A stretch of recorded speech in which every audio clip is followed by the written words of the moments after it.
Diplomacy का जो start हुआ था, ये देखा गया था कि इनिशियली जो है एनर्जी डिप्लोमेसी में शुरुआत तब देखी गई जब यूएस में पेंसिल्वानिया में 1859 में फर्स्ट टाइम वहाँ पर ऑयल जो है वेल का डिस्कवरी हुआ।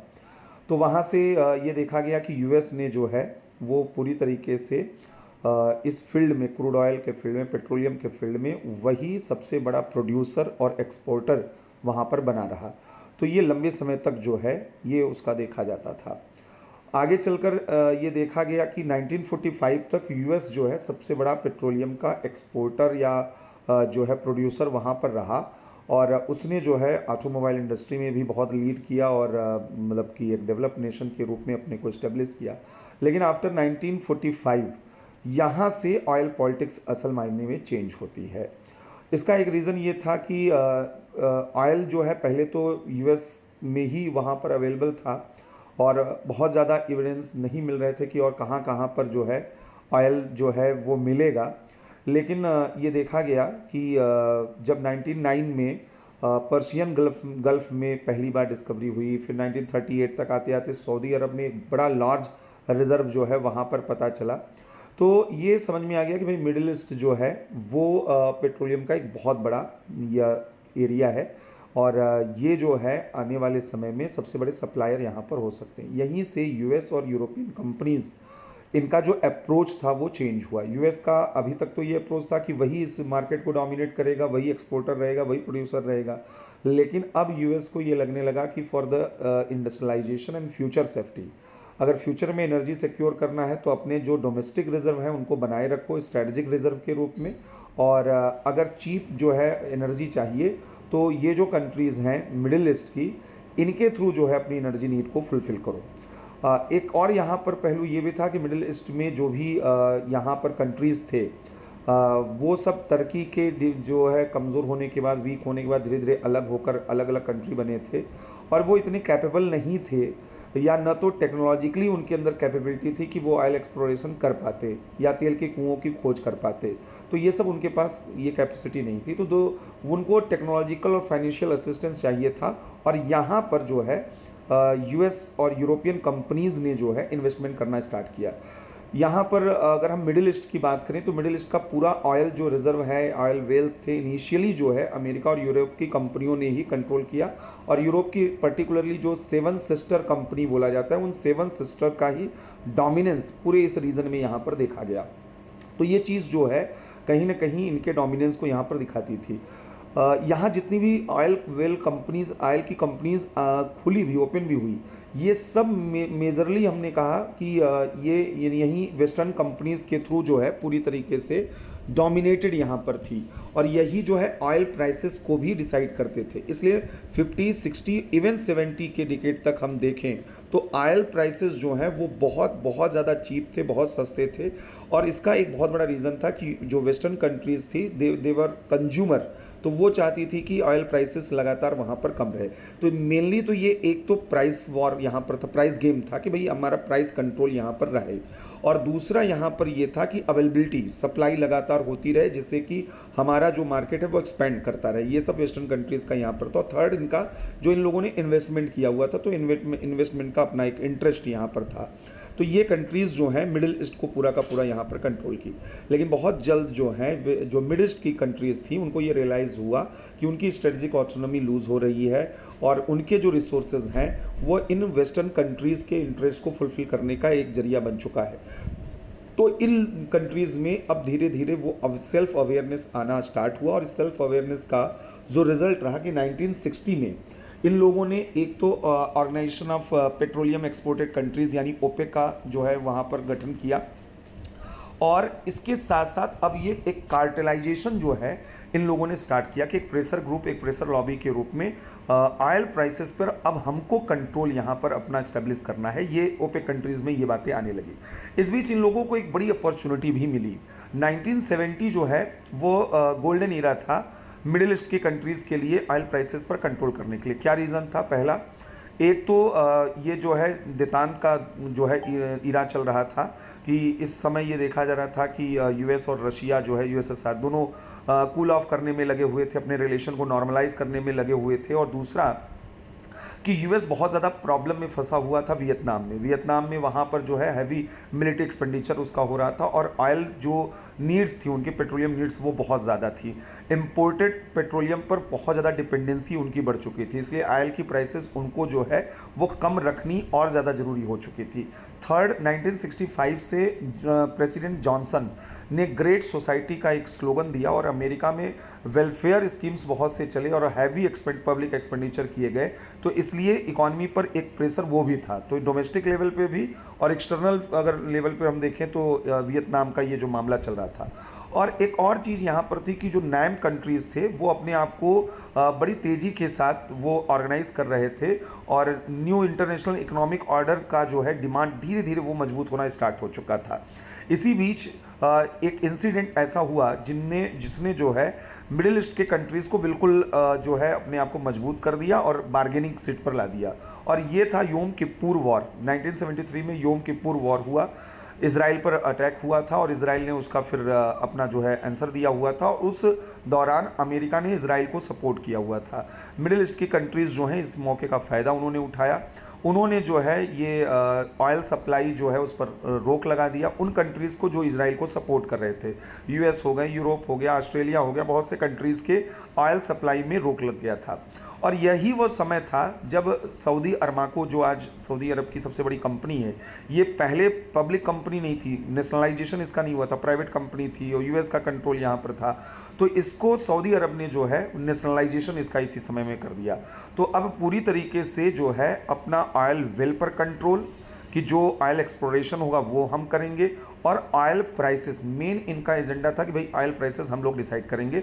अल्टीमेटली जो है यूएस को और वेस्टर्न लॉबी को झुकना पड़ा, और ऑयल प्राइसेस जो हैं उनमें जो इन कंट्रीज़ का, मिडिल ईस्ट कंट्री या ओपेक कंट्री का जो से था वो यहाँ पे बढ़ गया।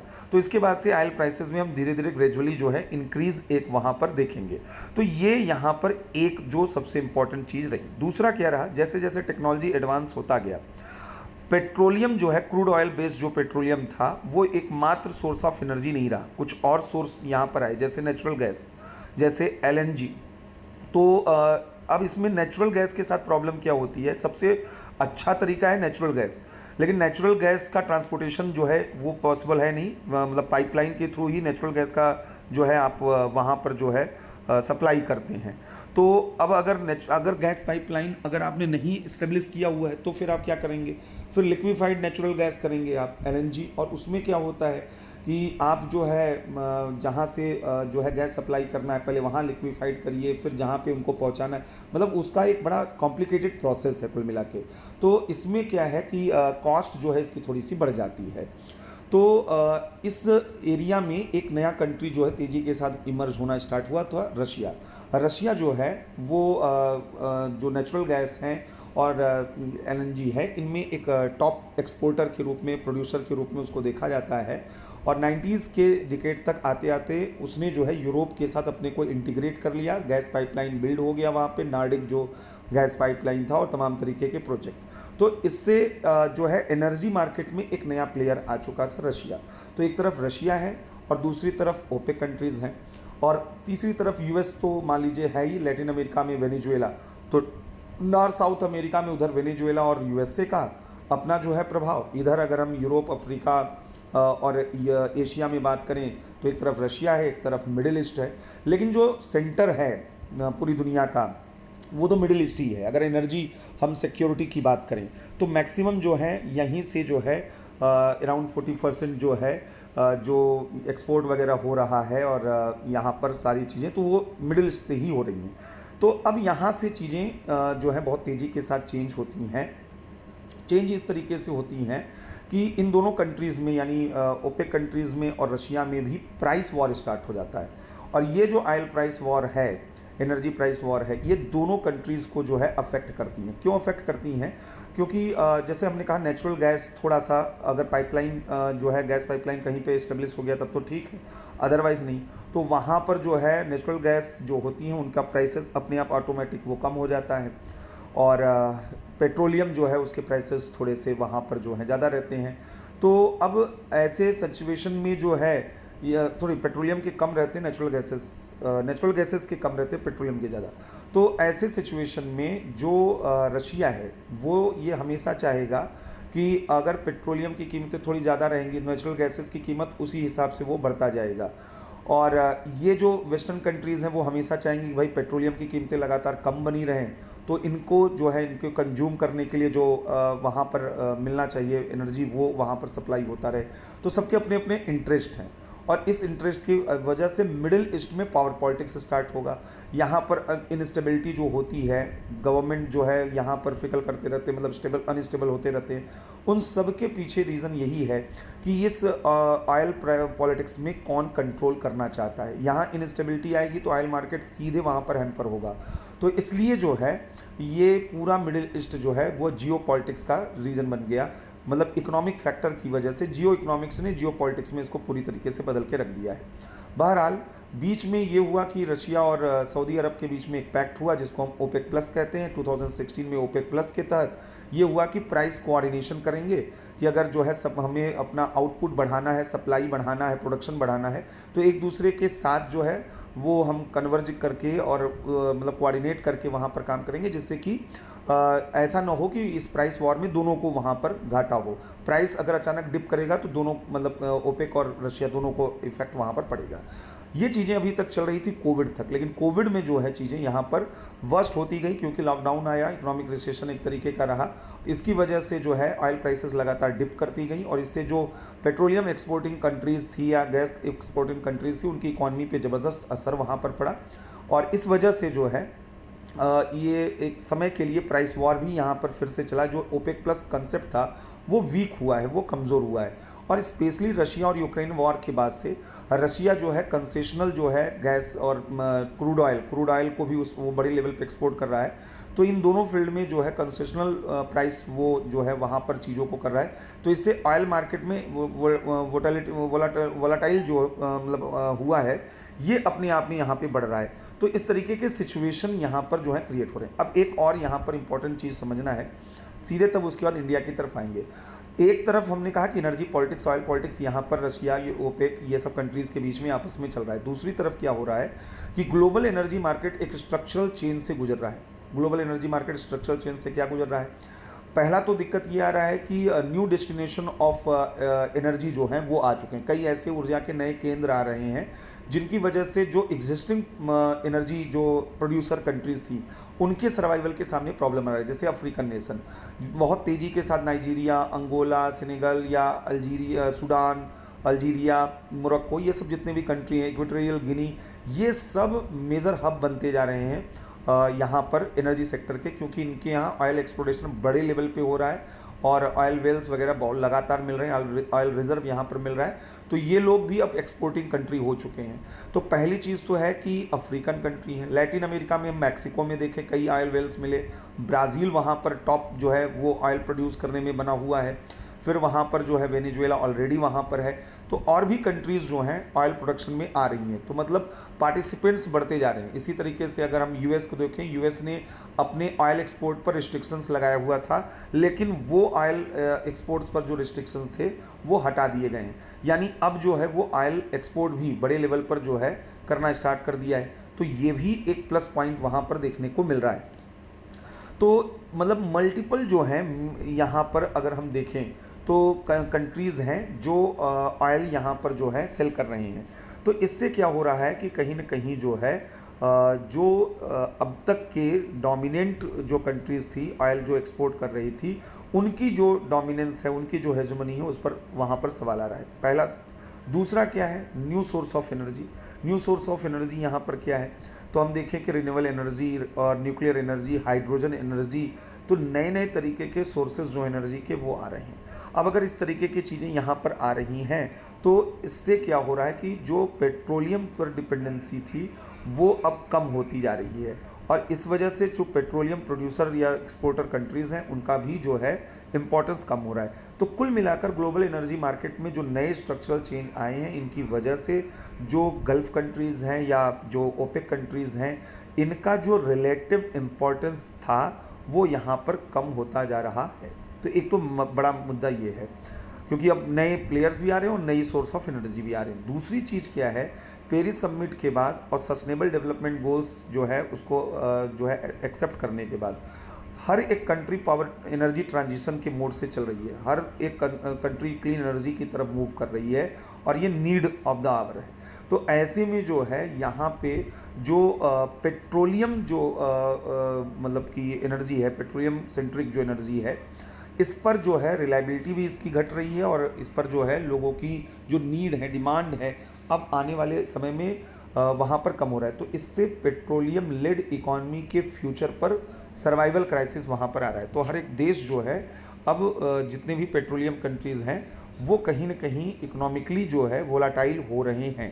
ये प्रॉब्लम है ओपेक कंट्री का या पेट्रोलियम लेड इकॉनमी वाले कंट्रीज़ का, तो इनके सामने ये प्रॉब्लम आ रहा है। तो ग्लोबल एनर्जी मार्केट जो है वो बहुत तेज़ी के साथ यहाँ पर चेंज हो रहा है। तो एक तो ये यहाँ पर समझना है। तो इससे क्या क्या कंक्लूज़न निकल के आ रहा है? कंक्लूज़न ये निकल के आ रहा है कि एक तो डाइवर्सिफिकेशन ऑफ पेट्रोलियम जो है, जो एक्सपोर्टिंग कंट्रीज़ हैं, डाइवर्सिफिकेशन ऑफ एनर्जी रिसोर्स जो हैं, ये सब जो है डाइवर्सिफिकेशन यहाँ पे हो रहे हैं और इनकी वजह से जो है जो अब तक का ग्लोबल एनर्जी मार्केट था वो बदल रहा है।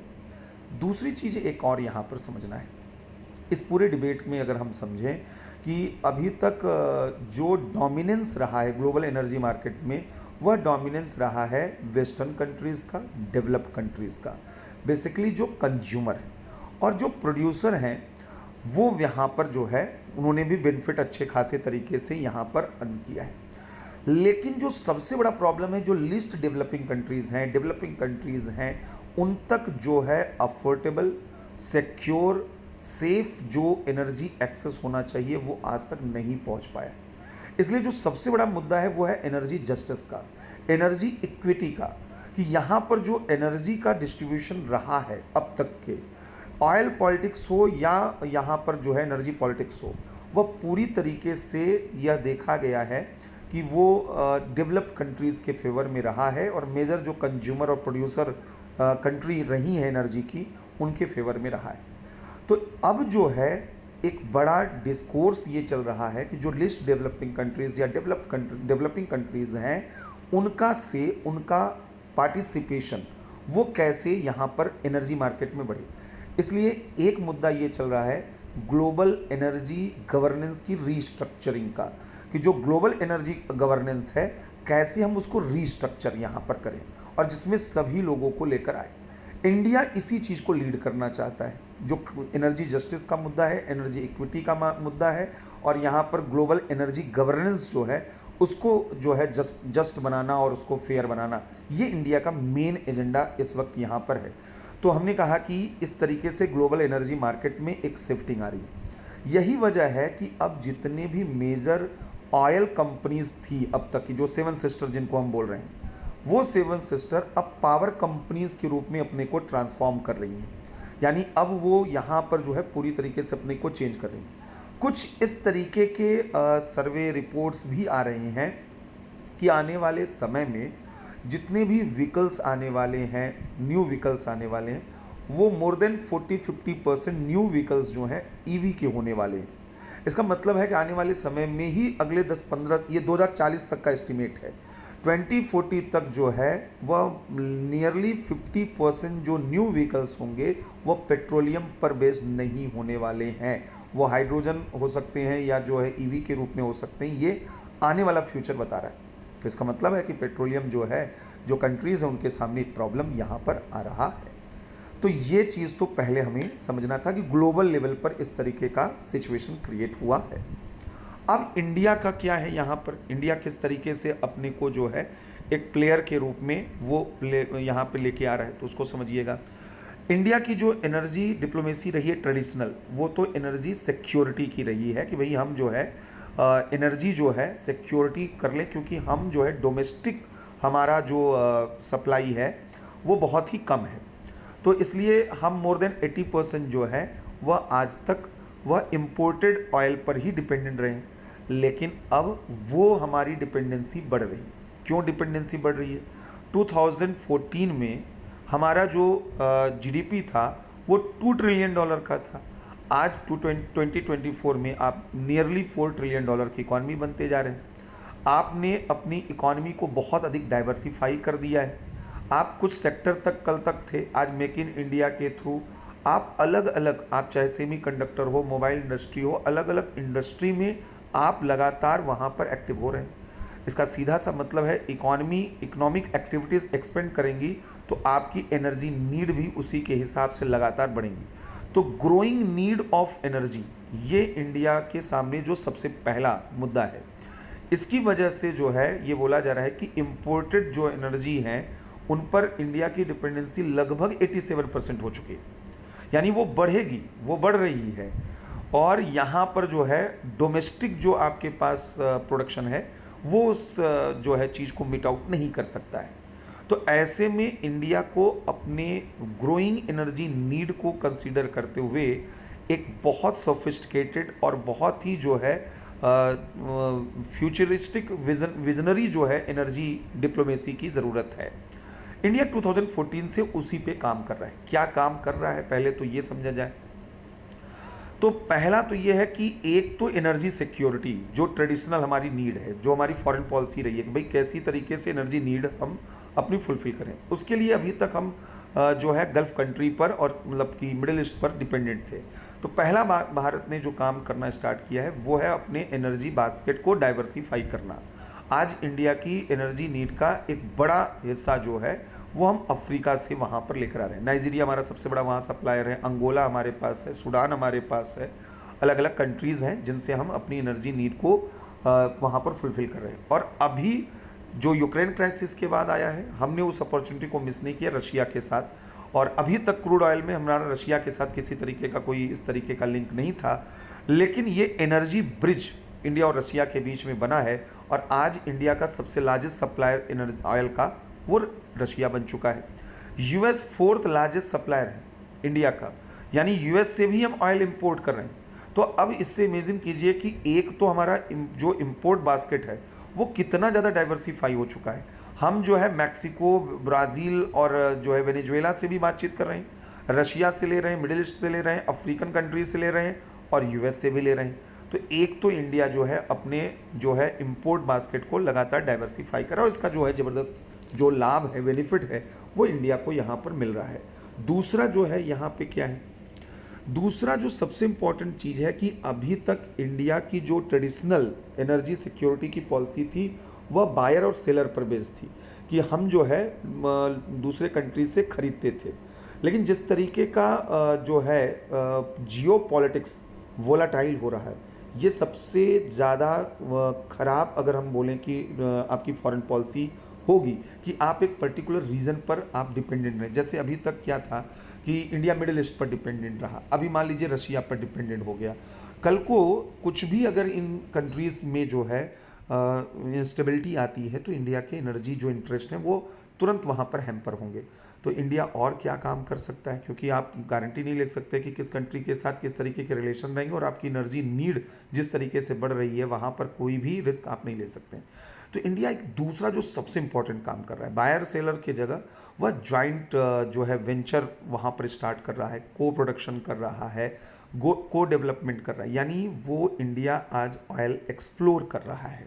वह ऑयल जो कंपनीज़ हैं इंडिया की उनको लगातार प्रमोट किया जा रहा है कि आप ओवरसीज में जो है अपना जो रोल है वो लगातार यहाँ पर बढ़ाइए, अधिक से अधिक जो है वहाँ पर ऑयल कंपनीज़ को प्रमोट किया जा रहा है। जैसे ओएनजीसी विदेश लिमिटेड सभी लोग जान रहे हैं, आईओसीएल जो है ये बड़ी तेज़ी के साथ काम कर रहा है, ऑयल इंडिया है, बीपीसीआईएल है, ये सब वो कंपनीज़ ऑयल कंपनीज़ हैं जो इस वक्त ओवरसीज में ऑयल एक्सप्लोरेशन यहाँ पर कर रही हैं, जिनमें ओएनजीसी विदेश लिमिटेड सबसे इम्पॉर्टेंट है।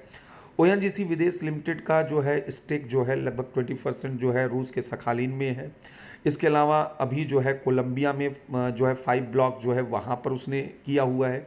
ओवीएल ने साउथ सूडान में इन्वेस्टमेंट किया हुआ है और इसके थ्रू जो है जो उनका पोर्ट है साउथ सूडान का, तो उसके जरिए जो है यहाँ पे इंडिया की तरफ जो है मतलब एक पाइपलाइन का जो है वहाँ पे प्रोजेक्ट चल रहा है। तो इस वजह से वो भी हमारे लिए बहुत इम्पॉर्टेंट है। यूएई के जो है जाकुम, लोअर जाकुम में जो है इंडिया ने इन्वेस्टमेंट वहाँ पर किया हुआ यूएई में, ये सब इन्वेस्टमेंट जो इंडियन कंपनीज़ की हैं। इससे क्या होती है, आप स्टेक होल्डर हो जाते हैं और आप हमेशा के लिए सिक्योर, आप बायर सेलर सेलर नहीं रह जाते हैं। तो इससे आपका जो है जो नीड है वो बिल्कुल सिक्योर हो जाता है। फिर अंगोला में जो है एक मेजर स्टेक ओवीएल को यहाँ पर मिला हुआ है। इसी तरीके से लीबिया में इंडिया जो है वहाँ पर इन्वेस्टेड की हुई है। तो अगर आप देखेंगे तो एक नया चीज़ जो जुड़ा एनर्जी डिप्लोमेसी में वह है इन्वेस्टमेंट। ऑयल कंपनीज जो इंडियन ऑयल कंपनीज हैं they are interested to invest in overseas. तो इससे जो है आप उसके स्टेक होल्डर बन रहे हैं। तो ये एनर्जी सिक्योरिटी के लिए आपके लिए ज़बरदस्त यहाँ पर जो है पॉलिसी है। तो इंडिया इस चीज़ को लगातार यहाँ पर कर रहा है। अब थर्ड चीज़ जो यहाँ पर दिखाई दे रही है जो इंडिया वहाँ पर कर रहा है वो है डाइवर्सिफिकेशन ऑफ सोर्सेस। एक तो हमने कहा कि डाइवर्सिफिकेशन ऑफ सप्लायर्स, दूसरा हमने कहा कि जो मोड हमारा है हम उस मोड को चेंज कर रहे हैं, यानी कि हम जो है जॉइंट वेंचर और इन्वेस्टमेंट की तरफ जा रहे हैं। और तीसरी चीज़ जो यहाँ पर है कि इंडिया जो है ईज़िली जो है कैसे एनर्जी नीड को अपने जो है फुलफिल कर सकता है। जैसे अभी तक क्या था कि हमारी ओवर डिपेंडेंसी ऑयल पर थी। नेचुरल गैस के बारे में हम अभी तक जो है कंसिडर नहीं कर रहे थे कि ये चीपेस्ट और इजी वे है आपके एनर्जी सिक्योरिटी का। इंडिया अब नेचुरल गैस पे जो है यानी गैस पाइपलाइन इन प्रोजेक्ट पर बहुत तेज़ी के साथ काम कर रहा है। तो इन प्रोजेक्ट पर जो है कहाँ काम कर सकता है, सेंट्रल एशियन कंट्रीज़ में वो काम कर सकता है। तुर्कमेनिस्तान नेचुरल गैस का 4th लार्जेस्ट जो रिज़र्व है वो वहाँ पर है, रशिया है। तो वहाँ से ईरान होते हुए इंडिया होते हुए ये पूरा का पूरा एक नेचुरल गैस पाइपलाइन जो है यहाँ पे इस्टेब्लिश किया जा सकता है। म्यांमार नेचुरल गैस का ज़बरदस्त सोर्स है। तो वहाँ म्यांमार, बांग्लादेश और इंडिया के बीच में नेचुरल गैस पाइपलाइन यहाँ इस्टेब्लिश किया जा सकता है। तो इंडिया अब जो है ऑयल सेंट्रिक जो ऑब्सेशन था उसकी जगह पर अब जो है नेचुरल गैस यानी फॉसिल फ्यूल में भी डाइवर्सिफिकेशन, एक हो गया डाइवर्सिफिकेशन ऑफ सप्लायर, एक हो गया यहाँ पर जो इन्वेस्टमेंट मॉडल, और तीसरा हमने कहा कि जो फॉसिल फ्यूल है उसमें भी diversification, not only oil but also natural gas और एलएनजी, इन सब चीज़ों में भी इंडिया यहाँ पर काम कर रहा है। तो लगातार इस तरीके के पाइपलाइन वगैरह जो हैं उन पे काम कर रहा है। अब एक और चीज़ यहाँ पर समझिए, इंडिया का जो तीसरा बड़ा काम यहाँ पर है वो है कि लगातार जो है वो रिन्यूएबल एनर्जी की तरफ मूव कर रहा है और अदर अल्टरनेटिव सोर्स ऑफ जो एनर्जी हैं उनकी तरफ ध्यान दे रहा है। अल्टरनेटिव सोर्स ऑफ एनर्जी में क्या क्या चीज़ों पे इंडिया सबसे अच्छा काम कर रहा है? इंडिया सबसे अच्छा काम कर रहा है यहाँ पे कि एक तो जो है जो सोलर एनर्जी है, विंड एनर्जी है, और उसमें भी सबसे इम्पॉर्टेंट हाइड्रो इलेक्ट्रिक पावर्स हैं। तो हम एक एक करके समझें। हाइड्रो इलेक्ट्रिक पावर इंडिया के लिए सबसे इम्पॉर्टेंट है और ये इसलिए सबसे इम्पॉर्टेंट है कि ये जो है आपके नेबर कंट्रीज़ के साथ आपको कनेक्ट करता है। जो इंडिया की डिपेंडेंसी वह एक्सटेंडेड नेबर की तरफ थी, यानी आप जो है वेस्ट एशिया जा रहे थे, ओवरसीज में जा रहे थे। इंडिया इसी अपने साउथ एशियन सब कॉन्टिनेंट से अपनी एक बड़ी नीड हाइड्रो इलेक्ट्रिक पावर के रूप में पूरा कर सकता है। और इसमें जो दो सबसे बड़े पार्टनर उनके पास फिलहाल है उनमें एक आपका नेपाल है और एक आपका भूटान है। और ये यहाँ एनर्जी ग्रिड के लिए इन लोगों ने आपस में समझौता भी कर लिया है। BBIN के फोरम पर ही ये चीज़ें इन चारों कंट्री के बीच में चल रही हैं कि यहाँ पर जो है एनर्जी कनेक्टिविटी है। तो भूटान से इंडिया वो हाइड्रो इलेक्ट्रिक पावर जो है परचेज करता है और उसको भूटान को बेचता है। और यही एग्रीमेंट नेपाल के साथ भी हो चुका है। हाइड्रो इलेक्ट्रिक पावर वहाँ से लिया जाएगा और बांग्लादेश को बेचा जाएगा। इंडिया ने नेपाल और बांग्लादेश को एक सीधे मतलब डायरेक्ट परचेज करने के लिए जो है वो अलाउ नहीं किया है। तो अभी फ़िलहाल जो है इंडिया जो है मीडिएटर के रूप में होगा, नेपाल से परचेज़ करेगा, भूटान से परचेज़ करेगा और बांग्लादेश को वहाँ पर बेचेगा।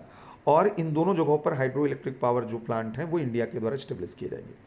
तो यहाँ पर ये भी किया जा रहा है। सोलर एनर्जी के फील्ड में इंडिया जो है बहुत तेज़ी के साथ आगे चल रहा है। इंडियन जो इंटरनेशनल सोलर अलायंस है वो एक मेगा सक्सेसफुल जो है प्रोजेक्ट के रूप में इंडिया उसको लेकर चल रहा है। फिर अभी इंडिया ने ग्लोबल बायोफ्यूल अलायंस स्टार्ट किया हुआ है। तो ग्लोबल फ्लेंस मतलब बायोफ्यूल में भी काम किया जा रहा है। बायोफ्यूल सबसे बड़ा यहाँ पर जो है एरिया है एनर्जी सिक्योरिटी का, क्योंकि ये जो है डोमेस्टिक जो आपके रॉ मटेरियल हैं वो डोमेस्टिक रॉ मटेरियल होते हैं। आपको बाहर पर डिपेंडेंट नहीं होना पड़ेगा। ये एक ज़बरदस्त इसके पीछे यहाँ पर जैसे सोलर एनर्जी हो गई या बायोफ्यूल हो गया, विंड एनर्जी हो गई, ये सब चीज़ों में सबसे अच्छी बात क्या है कि आपका डोमेस्टिक जो है यहाँ पे रॉ मटेरियल यूज़ होगा। तो डोमेस्टिक जो रॉ मटेरियल बायोफ्यूल्स में होंगे, इससे क्या है कि आपकी डिपेंडेंसी बाहर पे नहीं रहेगी और आने वाले समय में जो मेथनॉल वगैरह में इथनॉल में इंडिया जो है वो अपनी आगे काम करना चाहता है, तो वो उसके लिए काम करना आसान हो जाएगा। तो इस तरीके के जो हैं वो सोर्स ऑफ एनर्जी की तरफ इंडिया बढ़ रहा है। फॉसिल फ्यूल पर डिपेंडेंसी कम करने के लिए भी जो अदर सोर्स ऑफ एनर्जी हैं, जैसे अब जो है सबसे ज़्यादा पेट्रोलियम का यूज़ जो है व्हीकल्स में हो रहा था, लेकिन वहाँ ईवी की तरफ इंडिया ने बहुत तेज़ी के साथ अपना जो है कदम बढ़ाया है।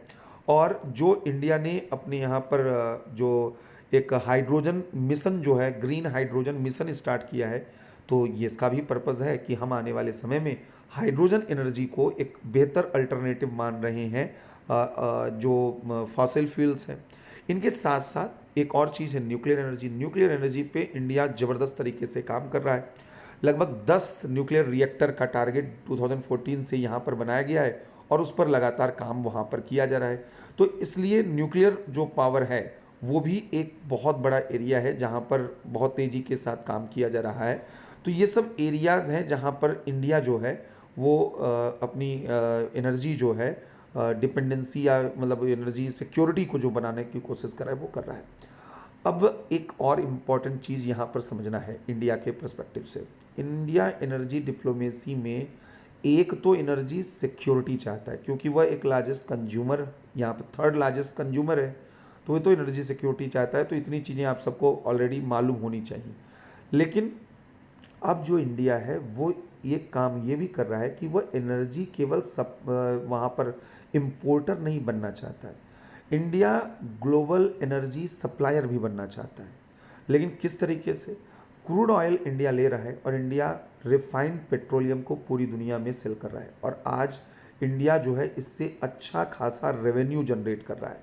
इससे जो एनर्जी जो क्रूड ऑयल हम परचेज़ कर रहे हैं, जो हमारा इंपोर्ट बिल बढ़ रहा है, थोड़ा वो वहाँ पर हल्का होता है वो बर्डन हमारा। और ये आने मतलब रिसेंट ईयर्स में ये मार्केट इंडिया का एक्सपेंड किया है। रिफाइंड जो पेट्रोलियम का मार्केट है, यूएस से लेकर यूरोप से लेकर जितनी भी दुनिया के अलग अलग कंट्रीज़ हैं, हर जगह पर रिफाइंड जो है वो लगातार यहाँ पर सेल कर रहा है। और इसके साथ साथ रीजनल लेवल पर वो इन चीज़ों को और प्रमोट कर रहा है। जैसे नेपाल में मोतिहारी अमलेखगंज के बीच में ऑयल पाइपलाइन इंडिया ने स्टार्ट किया। बांग्लादेश और इंडिया के बीच में जो सिलीगुड़ी टू पार्वतीपुर, इसके बीच में जो है यहाँ पर ऑयल पाइपलाइन यहाँ पर इस्टेब्लिश किया गया। तो इंडिया इस तरीके से जो है वो एक एक्सपोर्टर भी बन रहा है रिफाइंड पेट्रोलियम का। तो ये भी एक मेज़र जो है यहाँ पे जो इनिशिएशन इंडिया का है उसके रूप में देखा जा सकता है।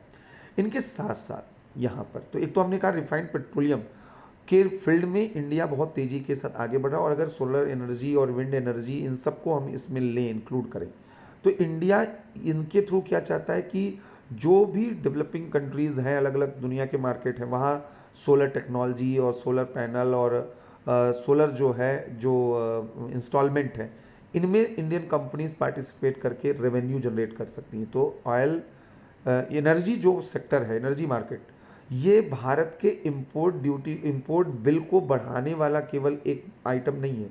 इंडिया अब इसे जो है अपने रेवेन्यू का भी जरिया बनाना चाहता है और ये एक स्मार्ट एनर्जी डिप्लोमेसी इंडिया के पास यहाँ पर है। इनके साथ साथ जैसे हमने कहा कि इंडिया जो है हमेशा से थर्ड वर्ल्ड कंट्री का वाइस रहा है, तो आज ग्लोबल एनर्जी गवर्नेंस में central role of India establish करने में इंडिया लगा हुआ है। इंडिया को ये मालूम है कि आने वाले कुछ नेक्स्ट डिकेड्स जो हैं वो जिस तरीके से एनर्जी ट्रांजिशन दुनिया में हो रहा है, ये जो फॉसिल फ्यूल है, पेट्रोलियम है, इनका रोल लगातार घटता जाएगा और जो रिन्यूएबल एनर्जी है उनका रोल लगातार बढ़ता जा रहा है और वो बढ़ना स्टार्ट भी हो चुका है। तो ऐसे में इंडिया इस एरिया में वह अपने को लीडर और पाइनियर के रूप में देखना चाहता है।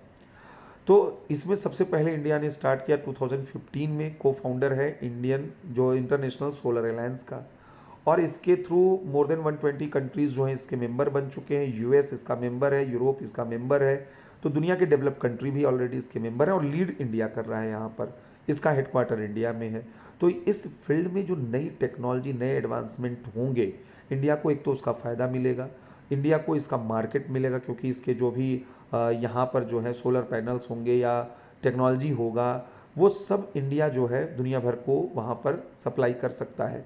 और इसके थ्रू इंडिया को ग्लोबल जो एनर्जी जो गवर्नेंस है उसमें पॉलिसी मेकिंग का बड़ा वहाँ पर जो है मतलब रोल बढ़ेगा, क्योंकि ग्लोबल एनर्जी का मतलब जब अगर रिन्यूएबल एनर्जी रहेगा और इंडिया वहाँ पर लीड करता हुआ रहेगा, तो उस पॉलिसी मेकिंग को जो है अच्छे से कर सकता है। और इस पॉलिसी मेकिंग में जैसे हमने कहा, अभी तक जो पॉलिसी मेकिंग था ग्लोबल एनर्जी लेवल पे, वो तो वेस्टर्न कंट्रीज़ के पास था, तो उन्होंने ऑयल प्राइसेस अपने हिसाब से डिसाइड किया, कम या ज़्यादा क्या करना है, कैसे करना है, वो उन लोगों ने अपने हिसाब से उसको फ्लैक्चुएट किया, जिससे कि उनके इंटरेस्ट जो हैं वो प्रोटेक्टेड हो। लेकिन इंडिया एक जस्ट इक्विटेबल जो है वो ग्लोबल एनर्जी गवर्नेंस चाहता है, तो इसलिए एनर्जी जस्टिस और एनर्जी इक्विटी ये इंडिया का मेन थ्रस्ट है, तो इस लिए यहाँ पे काम कर रहा है। इसी तरीके से इंडिया ने ग्लोबल बायोफ्यूल अलायंस स्टार्ट किया है, और ये अलायंस G20 के फोरम पर जब इसने अनाउंस किया इंडिया ने, ये भी डेवलपिंग कंट्रीज़ के इंटरेस्ट में, क्योंकि ये जो ट्रॉपिकल रीजन है ये डेवलपिंग कंट्रीज़ हैं, अफ्रीका के मैक्सिमम कंट्री ट्रॉपिकल रीजन में हैं, एशिया के कंट्रीज़ हैं, लैटिन अमेरिका के कंट्रीज़ हैं जो थर्ड वर्ल्ड कंट्रीज़ हैं, और यही सोलर एनर्जी में लीड करेंगे, और इनकी कैपेसिटी बिल्डिंग पे इंडिया का ज़्यादा फोकस है। इंडिया केवल और केवल जो है यहाँ पर अपना डोमिनेंस या अपने सैटेलाइट स्टेट के रूप में इन कंट्रीज़ को नहीं देख रहा है, बल्कि इन लोगों को active participant of this initiative को उसने यहाँ पर स्टार्ट किया है। और अफ्रीका में अगर हम बात करें, सोलर ममा जैसे जो है प्रोग्राम इंडिया ने वहाँ पर स्टार्ट किए हुए हैं। तो इंडिया बहुत से इस तरीके के वैरायटी ऑफ इनिशिएटिव्स जो है लेके वहाँ पर चल रहा है, तो ये एक तो देखा जा रहा है। दूसरा इसी तरीके से अगर देखें तो जो यहाँ पर इंडिया का दूसरा है कि ग्रीन मिशन, जो हाइड्रोजन मिशन है वो इंडिया लेके चल रहा है, अलग अलग कंट्रीज़ के साथ जो है वो पैक्ट करा है। जैसे आप देखेंगे सऊदी अरब और यूएई जैसे कंट्रीज़ जो हैं वो अपना इकॉनमी को डाइवर्सिफाई कर रहे हैं, तो ऐसे में सबसे ज़्यादा रिन्यूएबल एनर्जी में इन्वेस्टमेंट भी इन्हीं कंट्रीज़ का आ रहा है। तो इन तरीके की चीज़ें यहाँ पर आ रही हैं, इन्वेस्टमेंट जो है रिन्यूएबल एनर्जी में वो लगातार यहाँ पर बढ़ रहा है। तो इंडिया मतलब इस तरीके के प्रोजेक्ट को वह सक्सेसफुल बनाने में जो इन्वेस्टमेंट अट्रैक्ट कर सकता है वो भी कर रहा है। तो इसलिए माना जा रहा है कि इंडिया इस क्षेत्र में नए कोलैबोरेशन, नए अरेंजमेंट, नए ग्रुपिंग वो एनर्जी मार्केट के फील्ड में जो है करने के लिए कैपेबल है। तो ये सब चीज़ें यहाँ पर बता रही हैं कि इंडिया की जो एनर्जी डिप्लोमेसी है वो एक राइट पाथ पर, राइट डायरेक्शन पे है। लेकिन चैलेंजेस बहुत से हैं। चैलेंजेस ये हैं कि ये energy transition it is not very easy. अभी भी हमारी डिपेंडेंसी ऑयल पर है, और ऑयल डिपेंडेंसी में भी 2/3 हमारी इंपोर्ट जो ऑयल इंपोर्ट है वो पूरी तरीके से अभी भी वेस्टर्न कंट्री मतलब वेस्ट एशिया या गल्फ़ कंट्रीज़ पर है। और जिस तरीके से इस रीजन में जो है जियोपॉलिटिक्स वो इनस्टेबल बना हुआ है आफ्टर 2013, अगर हम देखें ISIS आया, फिर अमेरिका का सैंक्शन जो है और ईरान पर लगा, फिर अभी इसराइल और फ़िलिस्तीन का जो वॉर चल रहा है उसमें यमन का जो सिविल वॉर और वो हौदी विद्रोही भी उसमें रिबेलियन भी जुड़े हुए हैं, ये पूरा का पूरा यहाँ पर। तो एक तो ये मुद्दा यहाँ पर इंडिया के लिए बस अच्छी रिलीफ की बात यह है कि यूक्रेन क्राइसिस की वजह से रशिया रुपए में जो है ट्रेड करने के लिए एग्री हो गया, लेकिन रुपए में ट्रेड करने के लिमिटेशन है। आने वाले समय में इंडिया के सामने सबसे बड़ा प्रॉब्लम है कि इंडिया के पास अपनी खुद की करेंसी मतलब इंटरनेशनल करेंसी नहीं है। डॉलर में जो है, क्योंकि ईरान और रशिया दोनों पर रिस्ट्रिक्शंस हैं और यूएस के, तो ऐसे और नियर फ्यूचर अभी कुछ चेंज भी नहीं होने वाला है। तो इंडिया के सामने प्रॉब्लम है कि इनके साथ कैसे वो सस्टेनेबल ये जो रिलेशन है इसको बना के रखेगा, ये अभी एक बड़ा चैलेंज यहाँ पर रहेगा। और ये भी बोला जा रहा है कि अगर रशिया से इंडिया को इन फ्यूचर क्रूड ऑयल जो है इंपोर्ट करना है तो इंडिया को युआन पे डिपेंडेंसी बढ़ानी होगी, चाइनीज़ करेंसी पर, क्योंकि इंडिया चाइना से बहुत सी चीज़ें इंपोर्ट करता है। तो अगर वो युआन लेता है तो उसके लिए जो है मतलब रशिया से जो है रशिया को वहाँ पे तो बोला जा रहा है कि वो जो है इंडिया के लिए कोई गलत चीज़ नहीं होगी। मतलब ये सब इंटीग्रेटेड है आपस में, ये मार्केट ऐसे हैं जो इंटीग्रेटेड हैं। तो ये सब भी यहाँ पर बोला जा रहा है। इससे तो हम चीन की करेंसी को जो है इंटरनेशनल करेंसी के रूप में इस्टेब्लिश कर देंगे, मतलब है ही, और मजबूत कर देंगे।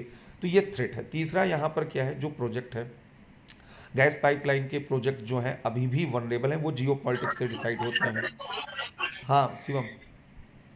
सर एक ऐसे ही डाउट है कि अगर चाइना की करेंसी मजबूत हो रही है तो ये हमारे लिए फायदे की बात नहीं होनी चाहिए, उसका एक्सपोर्ट कम हो जाएगा, हमारा एक्सपोर्ट बढ़ जाएगा।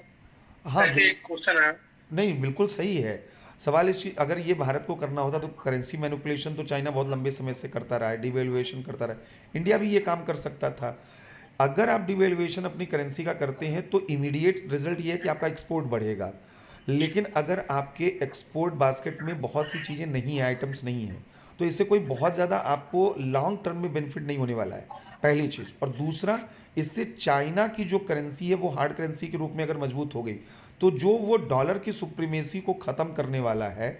और इसका मतलब ये हो जाएगा कि इंडिया की ओवर डिपेंडेंसी ऑन चाइना जो है बढ़ती जाएगी। आप अपने कंपटीटर को स्ट्रेटेजिकली मजबूत कर रहे हैं। Okay sir. ठीक गॉट है। It sir. ठीक है। जी तो जी। अब जो है अगला मुद्दा यहाँ पर हमने कहा, एक तो चैलेंज ये आ रहा है। अच्छा, दूसरा ऑयल सेंट्रिक, मतलब ऑयल पे डिपेंडेंसी अभी भी इंडिया की बनी है और बनी रहेगी। दूसरा गैस पाइपलाइन है। गैस पाइपलाइन के साथ हमने बताया कि वो तो जब तक सिक्योरिटी कंसर्न है तब तक गैस पाइपलाइन का कोई मतलब ही नहीं है। जैसे हम म्यांमार और बांग्लादेश की बात कर रहे हैं कि यहाँ से गैस पाइपलाइन, तो यहाँ पर अभी रोहिंग्या का इशू जो है वो पूरी तरीके से ख़त्म ही नहीं हुआ है। ईरान वाला जो मुद्दा है, तो वहाँ पर अमेरिका के सैंक्शंस और जो मतलब इनर पॉलिटिक्स वहाँ पर हैं। अफ़गानिस्तान में तालिबान का रिजीम है, अभी बहुत सी चीज़ें वहाँ पे क्लियर नहीं है। तो इस तरीके की चीज़ें जो हैं वो हमें सक्सेसफुल। तीसरा क्या है कि रिन्यूएबल एनर्जी की अगर हम बात करें तो रिन्यूएबल एनर्जी हैवी इन्वेस्टमेंट की डिमांड कर रही हैं और अभी भी ये जो है नेसेंट फेज में है, आर एन डी की मांग करती हैं। अगर इस बार आप बजट देखे होंगे तो जो बजट में जो सोलर एनर्जी के लिए बजट अलोकेट किया गया था लास्ट ईयर 5,000 करोड़ सीआर के लगभग, मतलब जितना किया था उससे डबल कर दिया गया इस बार। तो ये इंडिया का एक जो है इंटेंशन तो दिख रहा है कि हम इस फील्ड में जो है मतलब बजट एलोकेट भी कर रहे हैं, बढ़ा रहे हैं, लेकिन अभी वो इनसफिशियंट है। जिस लेवल पे आर एन डी चाहिए, जिस लेवल पर जो है आपको इन्वेस्टमेंट करना है, वो हम नीड अभी मीट आउट नहीं कर पा रहे हैं। तो ये भी इंडिया के सामने एक बड़ा चैलेंज यहाँ पर रिन्यूएबल अगर एनर्जी की तरफ हम शिफ्ट करना चाहते हैं तो वो। और दूसरी चीज़ ये है कि रिन्यूएबल एनर्जी में भी अभी जो है वेस्टर्न कंट्रीज़ वहाँ भी लीड कर रही हैं, बिकॉज दे हैव सफिशिएंट जो है फंड वहाँ पर है उनके पास, आर एन डी उनके पास। जैसे सोलर एनर्जी, यूएस इसमें बहुत लीड करता है already. Nuclear energy, European countries काफ़ी ज़्यादा वहाँ पर लीड करती रही हैं। तो इंडिया के पास ऑलरेडी कंपटीटर है। और चाइना क्लीन एनर्जी के एरिया में बहुत ही, वो 2050 तक वह नेट जो है मतलब इमिशन, मतलब जीरो इमिशन वाली पॉलिसी पे काम कर रहा है। इंडिया तो 2070 का अपना टारगेट लेकर चल रहा है। तो यहाँ पर इस फील्ड में कंपटीटर इंडिया के पास बहुत है और इंडिया के पास टाइम बहुत कम है। तो इंडिया को इस पर बहुत तेज़ी के साथ काम कराना होगा। और दूसरा चीज़ है कि इंडिया जिस ग्रुपिंग की बात कर रहा है, जैसे सोलर अलायंस है या ग्लोबल बायोफ्यूल अलायंस है, तो इन सब एरिया में अभी जो है जो मेजर पॉलिसी मेकिंग है उस वो रोल अभी स्टार्ट नहीं हो पाया है। ये एक बड़ा हेट्रोजोनस ग्रुप है। यहाँ पर लिस्ट डेवलपिंग कंट्रीज़ हैं, डेवलपिंग कंट्रीज़ हैं, डेवलप्ड कंट्रीज़ हैं। ये जो जितने भी इंडिया ने ग्रुप बनाए इसमें हर तरीके के कंट्रीज़ हैं। आने वाले समय में जब पॉलिसी मेकिंग की बात आएगी, प्राइसिंग की बात आएगी, सप्लाई मार्केट स्ट्रेटजी, तो इन सब की बात आएगी तो वहाँ पर कन्फ्लिक्ट्स बढ़ेंगे। इंडिया कैसे कन्फ्लिक्ट मैनेजमेंट जो है करता है, ये उसकी जो कैपेसिटी होगी। लीडर बनना इंपॉर्टेंट नहीं है कि आप एक ग्रुप बनाकर आप लीड कर रहे हो। कल को उस फोरम पे अगर कोई कन्फ्लिक्ट्स आते हैं, आप कैसे वहाँ पर जो है कन्फ्लिक्ट को रिजॉल्व करते हैं और पॉलिसी मेकिंग प्रोसेस को आगे बढ़ाते हैं, ये डिपेंड करेगा कि एनर्जी डिप्लोमेसी इंडिया की कितनी सक्सेसफुल रहती है। तो ये सब पूरे पर्सपेक्टिव हैं जो एनर्जी डिप्लोमेसी में हम लोगों को देखने हैं। अब यहाँ पर जो क्वेश्चन हमारे लिए यहाँ पर बन रहे हैं वो ये बन रहा है कि क्या जो है इंडिया जो है वह मतलब उसका फ्यूचर एनर्जी के लिए वह सिक्योर है। इंडिया जो है वो अपने को ये फील करे कि वो सिक्योर उसका फ्यूचर है एनर्जी फील्ड में। कौन बताएगा?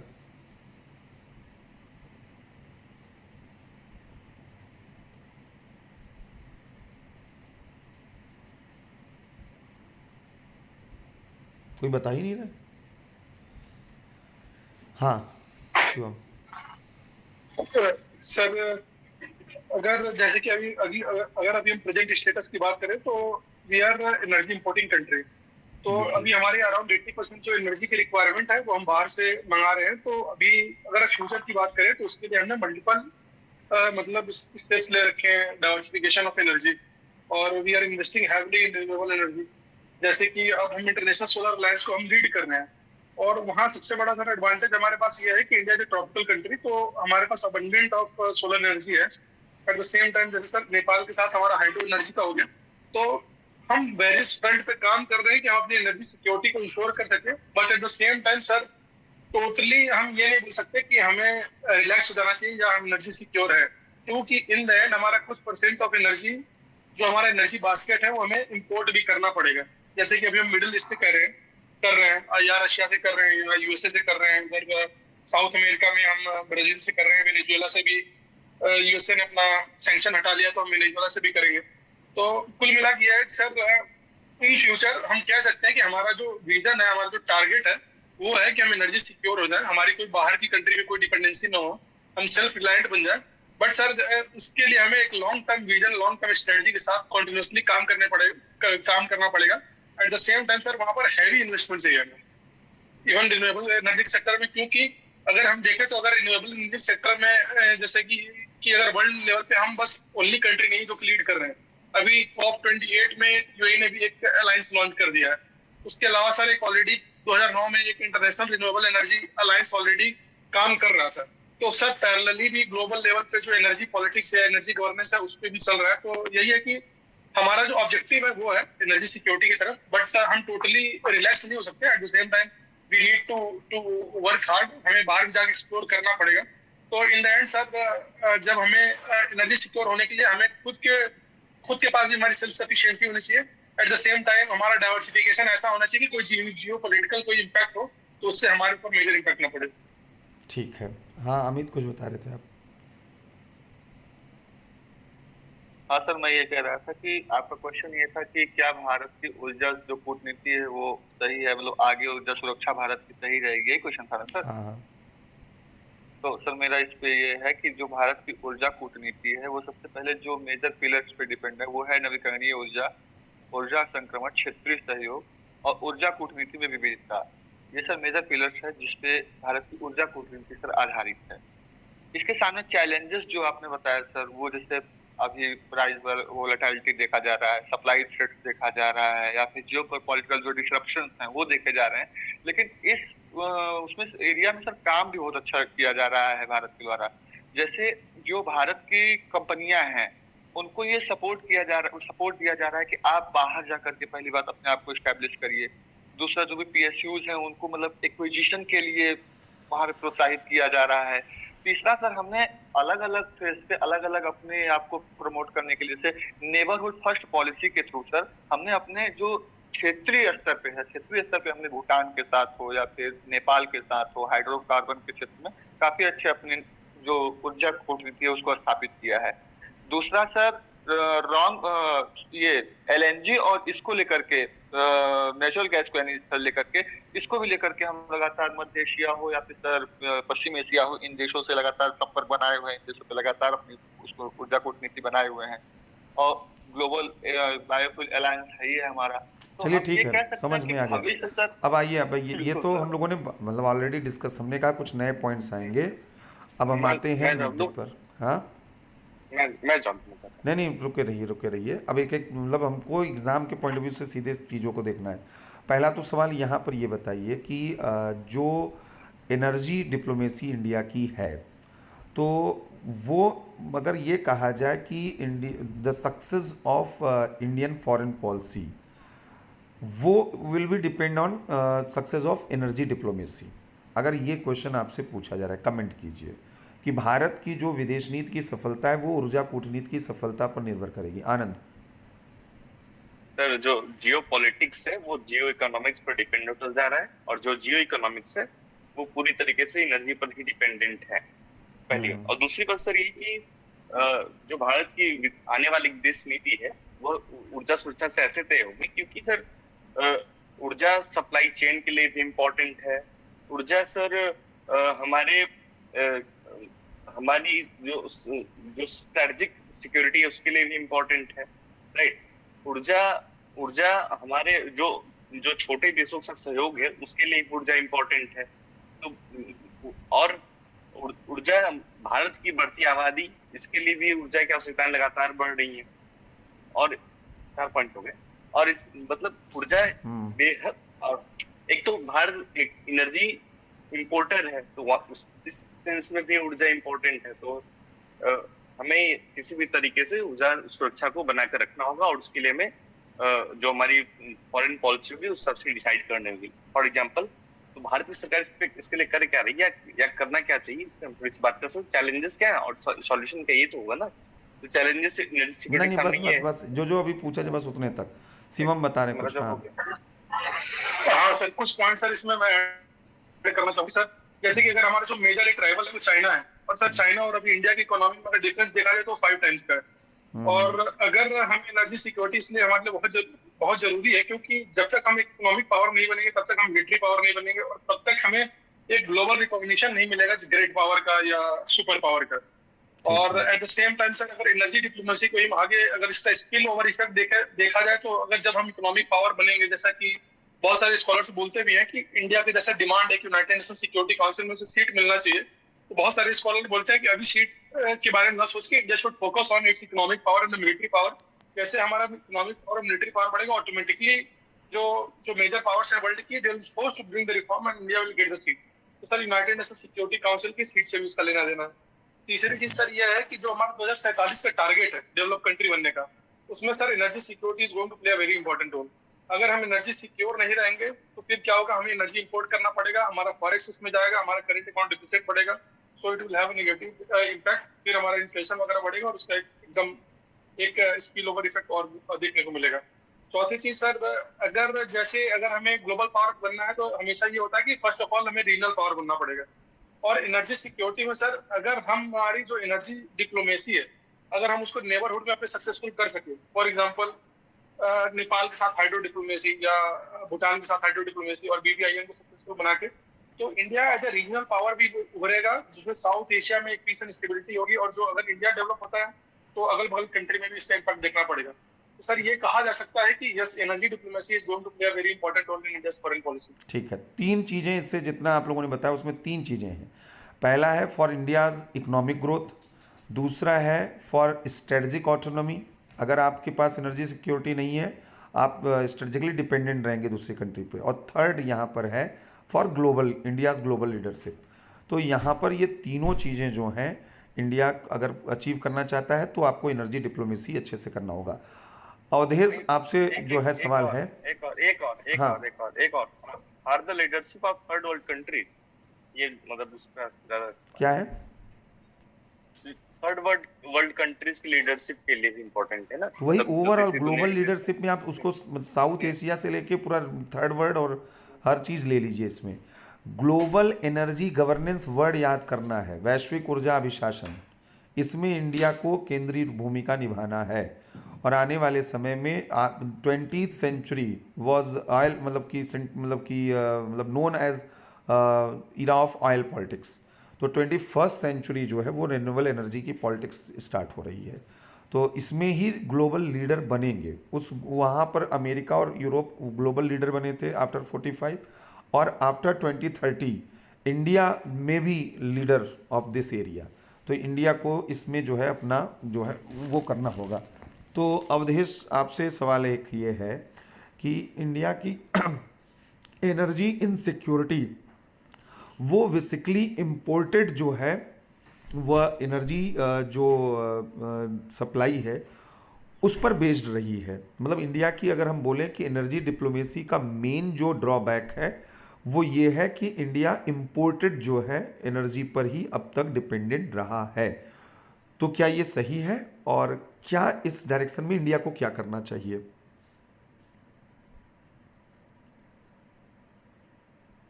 सर नमस्कार। सर नमस्कार। जोड़ने के लिए सर पहले बहुत बहुत धन्यवाद सर। हाँ, इसलिए हमने कहा कि आपका भी पहले ले लिया जाए राय। सर काफी देर से सुन रहा था सर, हालांकि बीच में काफी डिस्टर्बेंस भी रहा, फोन कॉल आते रहे थे। सर सही बता रहे हैं कि सर हमारी जो ऊर्जा कूटनीति का सबसे बड़ा ड्रॉबैक है सर, कि हम कहीं ना कहीं जो हमारा परंपरागत स्रोत है ऊर्जा का सर, उस पर हम लोग निर्भर हैं आयात पे, और ये सबसे बड़ा ड्रॉबैक है सर। इससे हमारी जो नेशनल इंटरेस्ट है सर, वो कहीं ना कहीं किसी दूसरे मतलब बाह्य तत्वों के हाथ में है सर। कभी भी वहाँ पे डिस्टरबेंस होगा, कोई भी चीज़ होगी या इन्फ्लुएंस किसी और भी कंट्री का होगा सर, तो उससे कहीं न कहीं हम प्रभावित होंगे सर। बिल्कुल। तो ये बहुत बड़ा ड्रॉबैक है सर। उसके संदर्भ में हमारी जो कूटनीति है सर, कहीं न कहीं हम आत्मनिर्भरता की ओर भी बढ़ रहे हैं सर, और जो हमारे देशों के साथ संबंध है सर, चाहे वो सऊदी अरब के साथ हो, चाहे ईरान और इराक के साथ हो सर, वो भी हम बेहतर करने की कोशिश कर रहे हैं सर। क्योंकि आप अभी देखेंगे सर, जो भी विजिट हो रहे हैं, चाहे प्राइम मिनिस्टर के विजिट हुए हैं, चाहे हमारे फॉरेन मिनिस्टर के विजिट हुए हैं सर, तो ऐसे कंट्रीज पे फोकस किया जा रहा है, विशेषकर जो मिडिल ईस्ट कंट्रीज हैं सर, और कुछ ऐसे कंट्रीज जैसे वेनेजुएला हो गया और सारी कंट्रीज हैं जो कहीं ना कहीं ऑयल रिच है सर, नेचुरल गैस रिच है सर। तो कोशिश किया जा रहा है कि हम लोग आत्मनिर्भर तो हो ही, साथ साथ अभी क्योंकि हम लोग रिन्यूएबल सोर्स पे ज्यादा फोकस कर रहे हैं सर, तो और जो हमारे जो ट्रेडिशनल स्रोत हैं सर, वो बहुत ही कम है सर, और उसमें बहुत ज्यादा ग्रोथ भी नहीं किया जा सकता है। उसमें रिसर्च और डेवलपमेंट और टेक्नोलॉजी का बहुत बड़ा रोल भी होगा। फिर भी हम लोग सीमित हैं सर, क्योंकि रिजर्व हमारे पास बहुत कम है सर। तो कोशिश किया जा रहा है सर, रिन्यूएबल स्रोत में हम लोग लीडर बन रहे हैं। उसके लिए बहुत सारे इनिशिएटिव लिया गया सर, जिसपे आप लोगों ने भी चर्चा किया सर, बहुत अच्छे अच्छे पॉइंट भी बताए हैं साथियों ने सर। लेकिन उसके साथ साथ जो हमारे रिलेशन है सर, वो बहुत स्ट्रॉन्ग बनाई जा रही है सर, सभी कंट्री के साथ। पहले इसी में डीहाइफिनेशन पॉलिसी भी देखी जा रही है सर। पहले ये था कि हम इराक से करेंगे, इजराइल से नहीं करेंगे, उनसे वेनेजुएला से करेंगे, वो कहीं ना कहीं किसी से प्रभावित होता था सर। लेकिन अब वो हम लोग एक अलग करके, जो हमारी एक स्वायत्त विदेश नीति का एक पार्ट है सर, तो हम लोग उन्हीं कंट्री पर फोकस कर रहे हैं जो हमारे इंटरेस्ट को पूरा कर सके। बिल्कुल। ये नहीं कि हम इनके साथ संबंध बनाएंगे तो उसके साथ हमारे संबंध खराब हो जाएंगे सर। बिल्कुल। तो हम लोग को दोनों स्तर पे अभी भी कोशिश करने की आवश्यकता है सर। और विशेषकर क्या बोलते हैं, जो यदि कोई भी कंट्री जब तक आत्मनिर्भर नहीं होता है सर, तो हमेशा वल्नरेबल ही रहेगा। तो कोशिश हमें करना चाहिए कि जितना जल्दी हो सके हम लोग सर आत्मनिर्भर हो सके। वो विशेषकर जब रिन्यूएबल रिसोर्सेज पे हम लोग जब फोकस करेंगे तभी हम लोग हो पाएगा। ठीक है। और कोई यहाँ पर बताएगा कि मतलब जो क्वेश्चन का और थोड़ा एक और सब पार्ट में बोल दे रहा हूँ यहाँ पे कि डोमेस्टिक जो लेवल पर हमारी एनर्जी सफिशिएंसी है, इसके लिए इंडिया क्या कर रहा है डोमेस्टिक? मुकेश कुछ बोलना चाहते थे।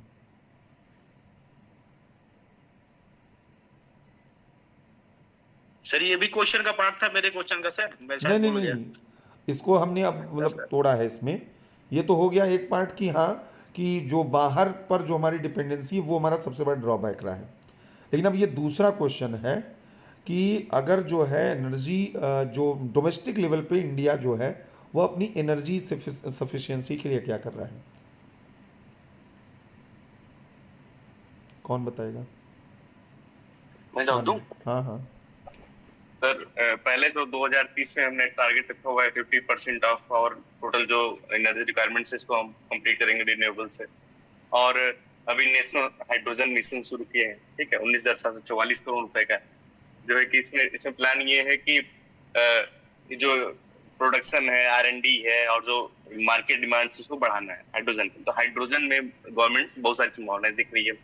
फिर है ये वेस्ट टू एनर्जी का भी कॉन्सेप्ट चला जा रहा है कि इसमें इसके थ्रू जो वेस्ट प्रोडक्शन है उससे एनर्जी प्रोड्यूस किया जाए तो वेस्ट भी कम होगा और एनर्जी प्रोडक्शन भी बढ़ेगा। बायोफ्यूल की बात हो रही है, जैसे अभी E20 चल रहा है, 20% इथेनॉल तक ले जाना है, 24 या 26 तक ले जाना है, अभी बढ़ा दिया गया, 25 तक घटा दिया गया अभी, तो इसको करना था।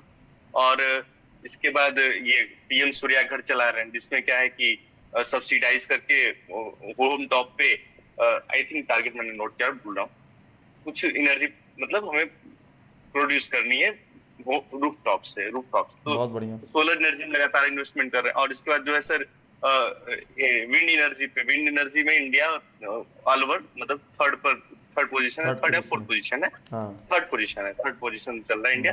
तो इन अलग अलग सेक्शंस में काम चल रहा है। फिर सब बहुत दूर की कौड़ी है, बट हाँ ये है कि जो जियो थर्मल एनर्जी है लद्दाख में रिसर्च चल रहा है, और फिर ओशियन थर्मल एनर्जी में भी रिसर्च चल रहा है। तो इंडिया जो है जो नॉन रिन्यूएबल सोर्सेज से वहां बहुत तेजी से जा रहा है। एक गोवर्धन स्कीम भी है जिसमें जो है कि ये मतलब बायोफ्यूल के लिए गोवर्धन है, और कई सारी स्कीम्स सर, अभी याद नहीं आ रहा। अच्छा, एक और बताया जा इसी रहा में है वो। इस ये तो हाँ। मतलब आप सब लोगों के पास रिन्यूएबल एनर्जी पे दुनिया भर के प्रोजेक्ट चल रहे हैं, उनका सबका नाम आप बताएंगे, और इन सब का पर्पज़ यही है कि भाई आप जो है सफिशिएंट, लेकिन ये आपको मालूम है कि जिस तरीके से आपकी नीड है, तो ये तो मतलब तय बात है कि ऑयल और नेचुरल गैस पर आपकी डिपेंडेंसी, स्पेशली ऑयल पर, नेक्स्ट जो है 2-3 डिकेड में कम नहीं होने वाली है। ये तो एकदम 100% हमारे लिए श्योर है। बिल्कुल। अब मुद्दा और ये है कि क्या और इंडिया को जो है अपने ऑयल एक्सप्लोरेशन पर भी काम कर रहा है, डोमेस्टिक एरिया में, डोमेस्टिक जो है लेवल पे, फ्रंट पे, क्या यहाँ पर भी कोई नया जो है डिस्कवरी हुआ है, नए ऑयल ब्लॉक इंडिया के लेवल पे? मुझे याद नहीं आ रहा सर, लेकिन यहाँ पढ़ा था। हाँ शिवम, सर नेचुरल गैस मिला है सर ईस्टर्न और वेस्टर्न कोस्ट पर। बिल्कुल। इसको सर मैं अभी अगर हाँ इसमें करना पड़ेगा कि क्या मतलब चांसेस है कि वहाँ पर हम फिजिबिलिटी कितनी है कि उसको हम बिल्कुल मतलब एक्सट्रैक्ट कर पाए। इकोनॉमिकली वायबल है कि नहीं वो हमें देखना सर। बिल्कुल बिल्कुल सर सही है। सर मैं वो करना चाह रहा हूँ, कल इकोनॉमिक सर्विस में नोट किया था, 4th ही है विंड एनर्जी में, इंडिया 4th ही है, और 42.8 गीगावाट है इसमें विंड एनर्जी में। ठीक है, ठीक है। हाँ और अमित सोलर कुछ, पीवी में 3rd है। अच्छा अमित कुछ बता रहे थे।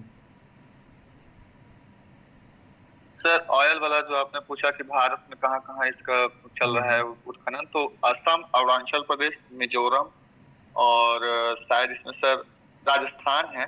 तो यहाँ पे सर ऑयल इंडिया लिमिटेड के द्वारा लगातार यानी तेल उत्खनन किया जा रहा है सर, और गैस भी राजस्थान में कहीं कहीं मिली है। तो इससे सर हम अपने डोमेस्टिक लेवल पे जो हमारी जरूरतें हैं उनको पूरा करने का तो प्रयास इसका कर रहे मतलब है हैं। कि हमारी एनर्जी डिप्लोमेसी का एक पार्ट ये भी होना चाहिए कि हमें डोमेस्टिक प्रोडक्शन पे भी फोकस करना चाहिए। हम जो है बिल्कुल इसको निगलेक्ट करके न चलें, ठीक है? तो ये भी एक चीज है। इसी क्षेत्र में तो सर तमाम योजनाएं चल रही हैं, चाहे वो आपका ये हरित गलियारा हो, चाहे आपका मतलब ये रूफ टॉप सौर कार्यक्रम हो, या फिर ये सौर पार्क हो सर, ये सब इसी क्षेत्र में तो अपने एनर्जी डिपेंडेंसी को कम करने के लिए किया जा रहा है सर। सही है। तो और अगर ये बोला जाए, अगर ये क्वेश्चन पूछा जाए कि इंडिया की एनर्जी डिप्लोमेसी जो है वो नेशन फर्स्ट पर डिपेंडेड है, सॉरी नेबरहुड फर्स्ट पे, ठीक बात है, एकदम ठीक बात है, इसमें कोई डाउट नहीं है। हाँ, नेबरहुड फर्स्ट पे है डिपेंडेंट। कैसे है? तो अभी इंडिया का नेपाल के साथ और भूटान के साथ जो है हाइड्रो एनर्जी को लेकर समझौते हैं, लगातार एनर्जी न सिर्फ प्रोड्यूस कर रहा है बल्कि वहां से खरीद रहा है।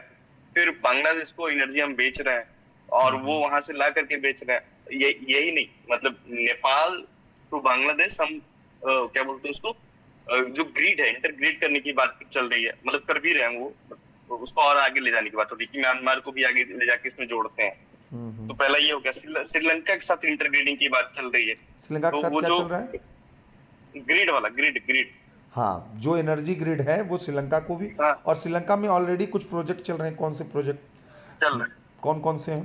श्रीलंका में अडानी हाँ, क्या है जो नदन पेन्नार वहाँ पर है क्षेत्र, वहाँ पे और एक जगह और पे वहाँ 2 एनर्जी विंड जो है प्रोजेक्ट वो अडानी ग्रुप को मिले हैं। थोड़े वहाँ पर चल रहे हैं प्रोटेस्ट, उन लोगों का भी चल रहा है वहाँ पे। और दूसरा तिंकोमाली जो वहाँ पर पोर्ट है, तो पोर्ट डेवलपमेंट विथ रिफाइनरी वहाँ पर इस्टेब्लिश करना, और वहाँ पर जो है एनर्जी हब बनाना, ग्लोबल हाइड्रोकार्बन हब के रूप में त्रिंकोमाली को डेवलप करना, ये भी इंडिया फोकस किया है। म्यांमार के साथ नेचुरल गैस पे बात चल रही है, बांग्लादेश के साथ नेचुरल गैस पे बात चल रही है। ये एरिया यहाँ पर है। फिर इसके बाद अफ़गानिस्तान, वो मतलब उस रीजन में हम जाएं तो मतलब ईरान, अफ़गानिस्तान, तुर्कमेनिस्तान और मतलब उज़्बेकिस्तान, तो उस एरिया में हम जो है रिन्यूएबल एनर्जी को, मतलब सॉरी नेचुरल गैस को, वो उसका एक एक्सप्लोर कर सकते हैं। और इसके अलावा जो है श्रीलंका जो है हमारे साथ न्यूक्लियर जो है सिविल न्यूक्लियर एग्रीमेंट हमने श्रीलंका से भी किया है। बांग्लादेश के रोपुर में ऑलरेडी हम न्यूक्लियर प्लांट लगा रहे हैं। तो ये 2 कंट्री हैं जिनके साथ न्यूक्लियर एनर्जी में भी हम कोऑपरेशन मतलब एग्रीमेंट हमारा हो चुका है, तो ये भी हमारे लिए इम्पोर्टेंट है। तीसरा एक चीज़ ये भी है कि अफ़गानिस्तान जो है उसको बोला जाता है सऊदी अरबिया ऑफ लिथियम, वह सऊदी अरबिया ऑफ लिथियम के रूप में अफ़गानिस्तान को बोला जाता है। तो लिथियम के अगर लिथियम हमारे पास आता है तो ईवी के फील्ड में हम अच्छा काम कर सकते हैं। तो इस तरीके से अगर हम देखें तो हमारी एनर्जी सिक्योरिटी के लिए हमारे नेबर ज़्यादा ज़रूरी हैं इन सब एरिया में अगर हम बात करें।